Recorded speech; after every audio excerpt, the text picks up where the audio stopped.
È corsa il Green Pass, farmacie prese d'assalto dagli utenti per scaricarlo. Noi ne stampiamo almeno 120 al giorno. Sono troppi, sono veramente troppi.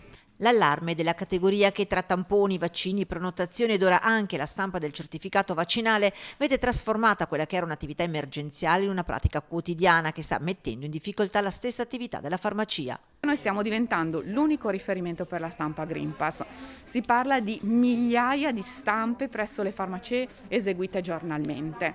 Una richiesta che, se è sì scatenata dall'obbligo del 6 agosto del Green Pass, si scontra con tutta una serie di problematiche tecniche che vede l'utente comprensibilmente in difficoltà, dal mancato arrivo dei codici all'impossibilità di vedere il proprio certificato.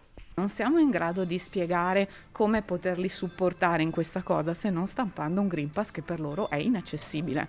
In questo senso l'appello è anche alle autorità che ovviamente rendono necessario questo supporto, ma allora devono anche rendere accessibile questo tipo di certificato.